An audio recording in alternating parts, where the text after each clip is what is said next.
So, how can we never see you? He locks me inside. She told us that she was locked inside the house.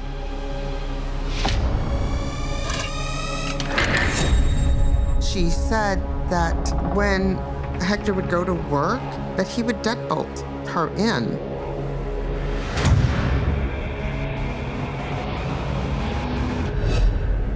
Why would he do that? He says they will rape me. He would tell her, hey, look, you don't want to go outside because there are murderers and rapists and this and that. And he would lock the doors from the outside. And he won't let her out because they were gonna rape her. So, what did I miss? Letty started opening up more about what was going on to my mom. And that's how they really got to know Letty. As she tells it, it's worse than she first revealed. He forces himself on me.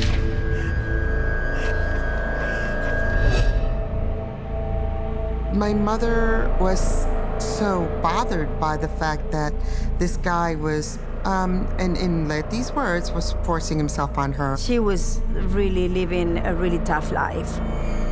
And Letty shares another revelation. I am pregnant. Hector's alarming behavior intensifies. Hector, why do you need these guns? It's simple. What if someone tries to break in through that window? I've got another gun in here, just in case. Letty gives birth to a healthy baby girl.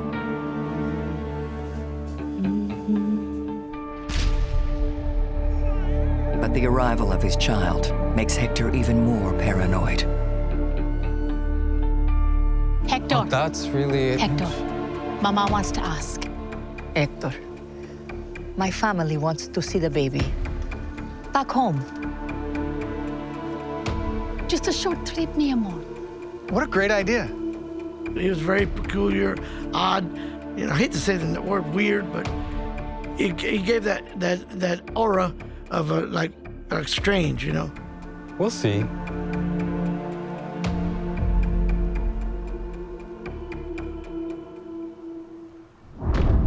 Hector soon relents, allowing Letty and the baby to visit her family in Mexico. Hector's neighbors are relieved. They know that if Letty can get to Mexico, she's not coming back. Letty really didn't want to come back to United States. She wanted to stay in Mexico.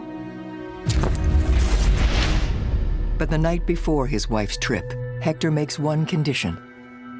I need you to sign this. It's for the bank. I don't know what it was, but something very important. It was a document that he wanted her to sign so that he could refinance the house. It's legal talk. Just sign it. He could not stop asking Letty to sign some types of paper, you know, for like a loan. Whatever the papers may be, Letty doesn't trust Hector's intentions. Sign it. They were in English. She didn't understand, and she wouldn't sign it. Hector, I cannot sign something I don't know what it is. You don't trust me? Letty, sign it. It was in English, and she didn't quite understand what it was, but she said, no, I'll sign it when I get back. No. No, you're not leaving until you sign this. I will sign later. He said that it was something to do with refinancing the home, but I think Letty felt it was something else. What? Letty? Open the door! Letty!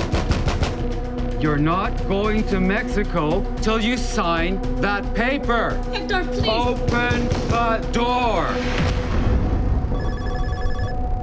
Virginia receives a distressing call from Letty's mother. Bueno.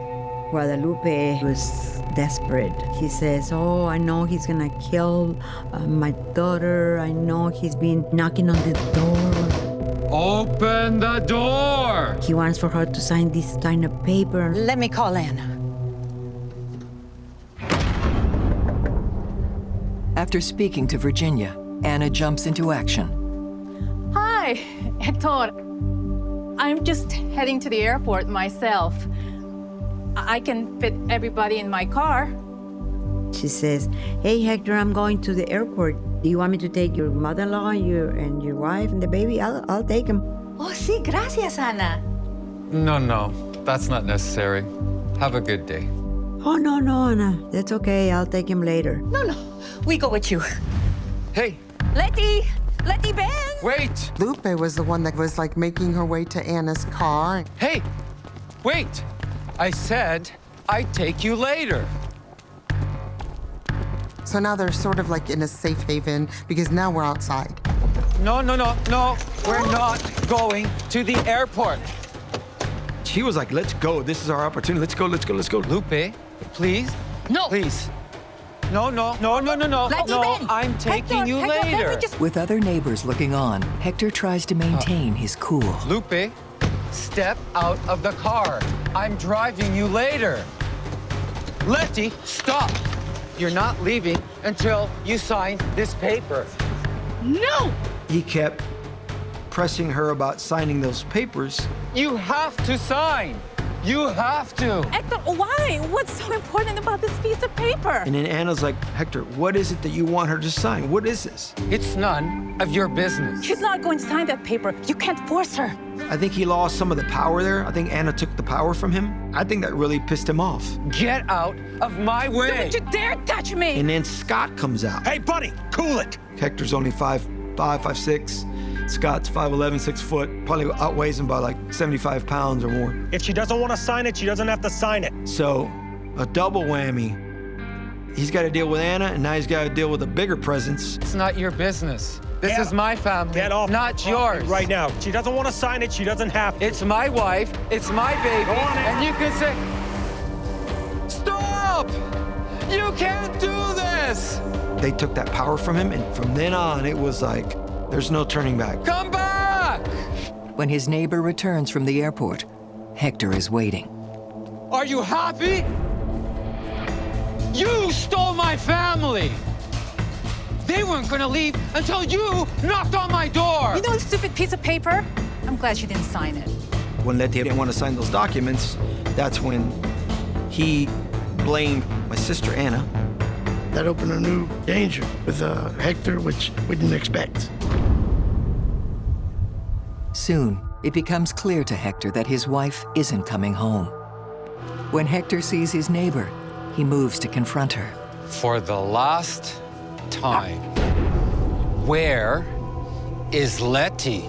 Anna turned towards him from the back of her car, the trunk, Oh, for God's sake, stop it.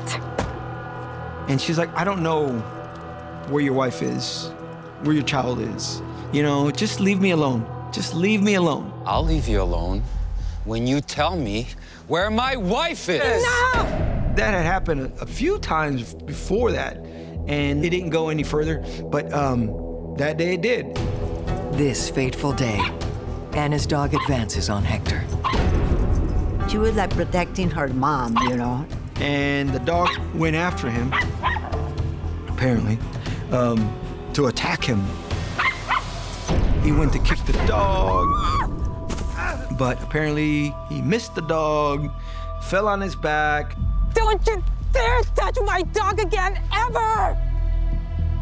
When he got up, I think he was embarrassed probably, and that's probably what angered him more.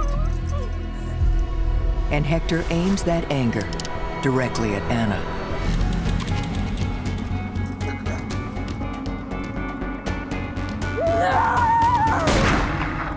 And then he shot her. Neighbor Travis Hoppus witnesses the shooting and rushes over to help. It's okay. What happened? He shot her. Get a towel. She's bleeding out. And then Travis said, go get a towel. They put the towel underneath Anna, and then Travis held his hand or his finger over the wound. While trying to save Anna's life, Travis draws his own weapon. Virginia arrives to find her daughter bleeding out.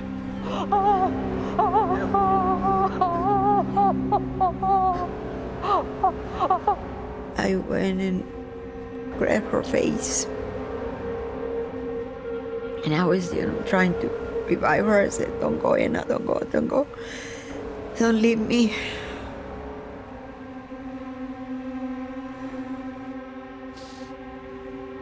I just put my arms up in the sky and say, Lord, don't take my daughter.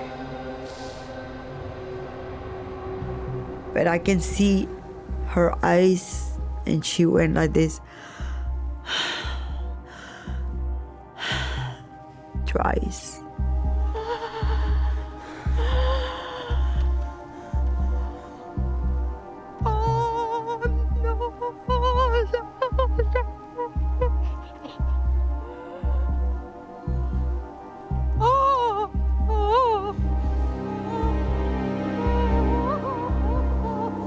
My daughter died at that time. They took him to the hospital and everything, but I think she was dead. People just knew that there was this feud going on. There were constantly police being called. It seemed like both sides had gotten pretty petty. The neighborhood is not what it used to be. Andrew succeeds in getting a protective order against Mildred. Mildred applies for one against Andrew, but is denied. Millie was upset and angry that Andrew got a restraining order, but she couldn't when she was under surveillance by Andrew. Mildred finds being under Andrew's constant gaze unnerving, even frightening. Mildred felt intimidated. Why is he doing this? Why does he keep bothering me?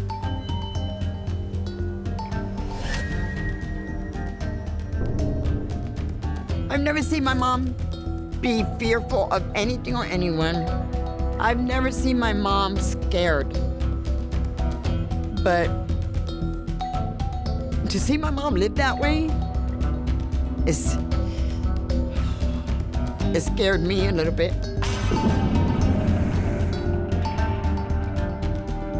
Mildred decides it's time to flip the script. She installs cameras around her house.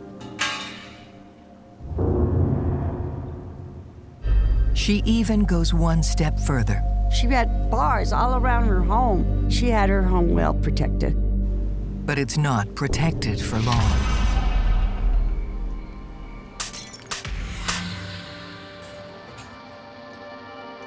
Somebody took a BB gun and shot Mildred's cameras out. Mildred said that Andrew did it. Mildred is more terrified than ever, and the tension is only increasing. No one was able to intervene. No one prevented it from continuing to snowball and get worse and worse. There was clearly more just waiting to bubble up. And one day, the pressure finally boils over.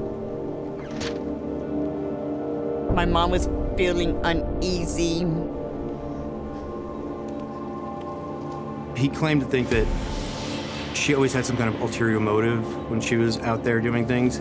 So, he took out his phone and started filming her.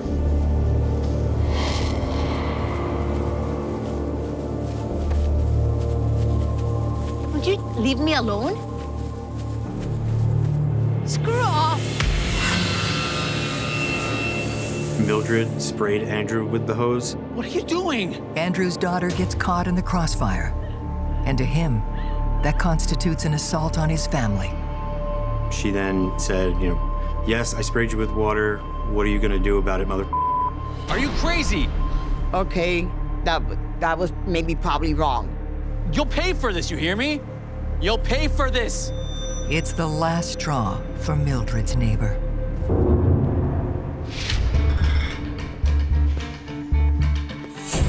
What happened? We've been attacked, that's what.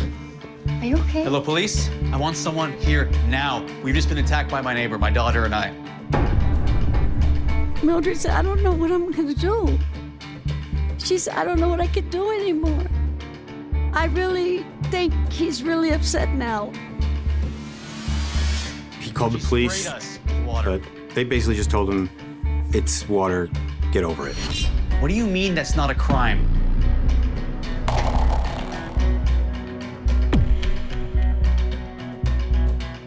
So he felt the system was continuing to fail him. She could see the fear in his eyes. And I knew right then and there that something bad was going to happen.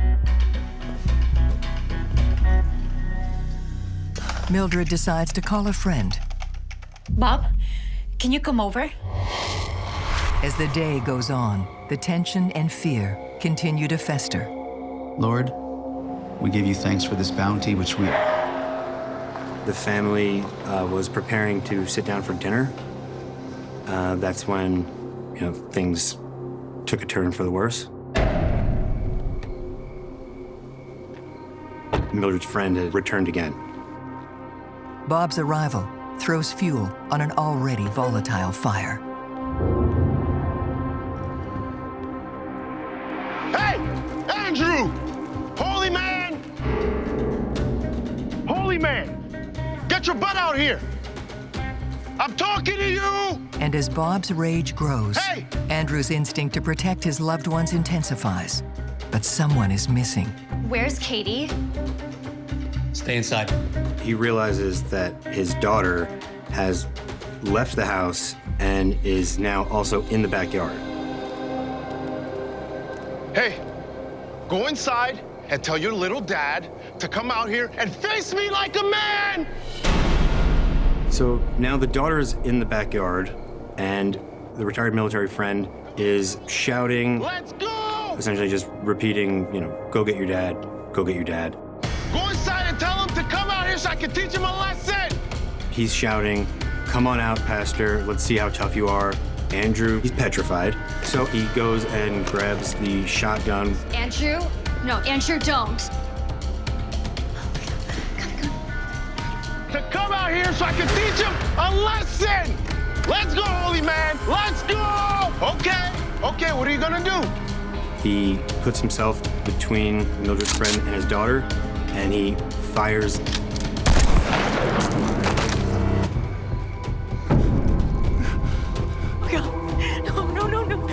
No. What have you done, you monster? I don't believe Andrew says anything at all. Second shot hits Mildred in the head. Then he shot her face out. Mildred's friend was shot once in the head, and he was crawling. And he shot him again and made sure he was dead. Andrew is not alone. His young daughter witnesses the murders. Let's go inside.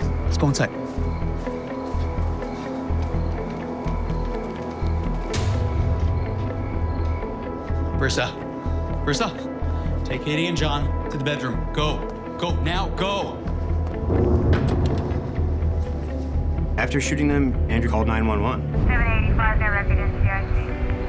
I mean, I don't think that in his mind he was doing anything wrong.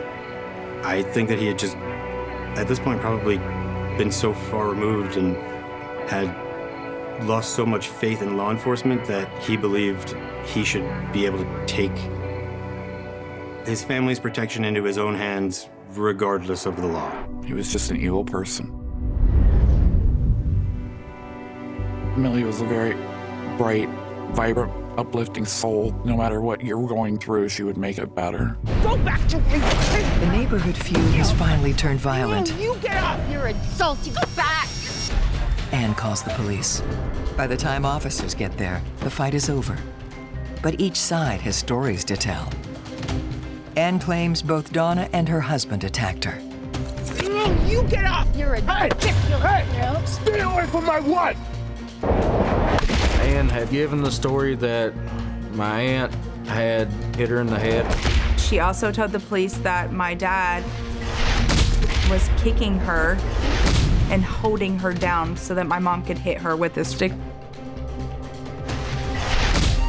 While Anne is taken to hospital, police question Matthew and Donna, who tell a different story. Just get off my property, would you? They agree Matthew intervened, but only to make peace. Guys, come on! Hey, take it easy! Hey! Take it easy, relax! He caught the end of it, so he tried to break the fight up. Donna, let's go! You're on my land! You relax? Their version of events is much less violent, and Anne demands justice. She did go down and press charges. Donna is arrested a short time later and charged with assault. She knew she was wrong. She knew what she had done was wrong. That she shouldn't have went over there. But heat of the moment, things happen. She is taken to the local jail, where her husband works.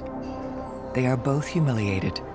Donna is soon released on bail until she and Anne can meet each other in court. Are you kidding me? As far as Anne is concerned, Can you believe they let her out? Donna's release is proof the system is rigged. They're all against me.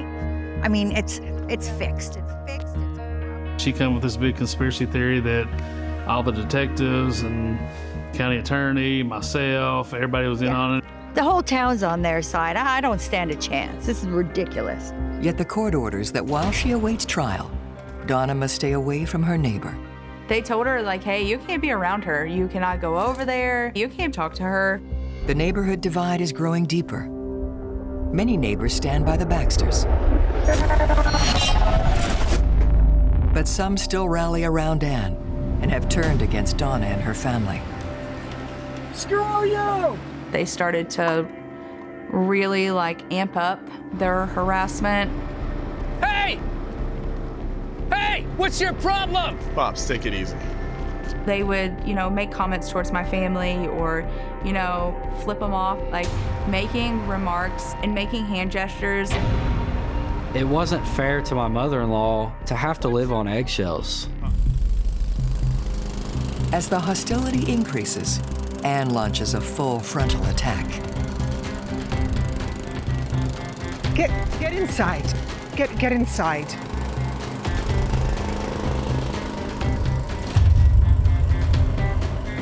Seriously? Put some clothes on. I don't know why you would think that would be right. We got a kid over here. To expose yourself to the whole neighborhood and think it's okay. Not only does Anne not cover up, she doesn't let up. Hi, Frank. Could have heard somebody. How are you guys? Oh, hang on a second.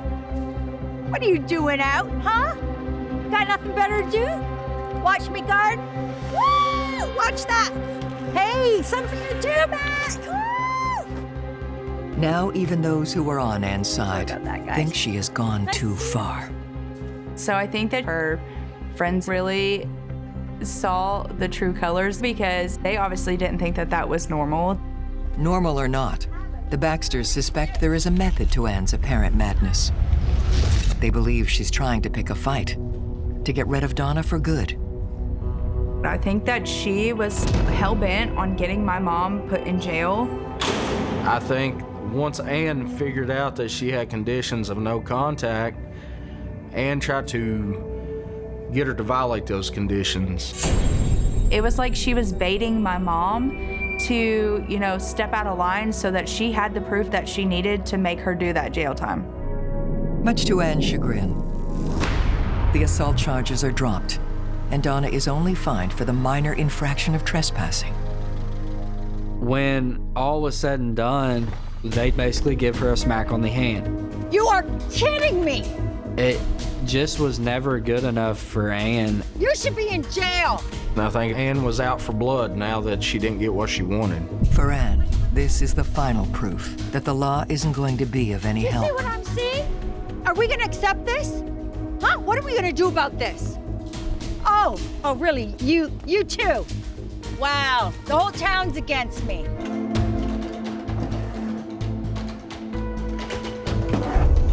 Anne got her gun and went across the street to my parents' house.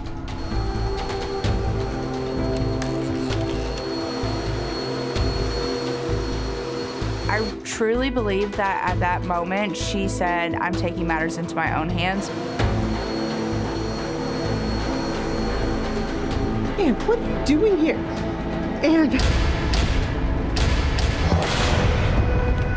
Anne shot my mom point blank in the face.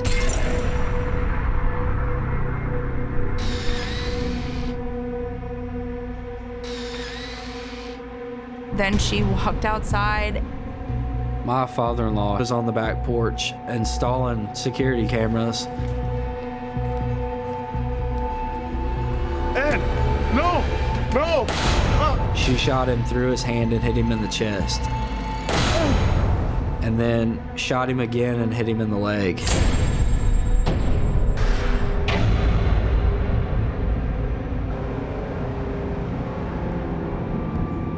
She walked back through the house.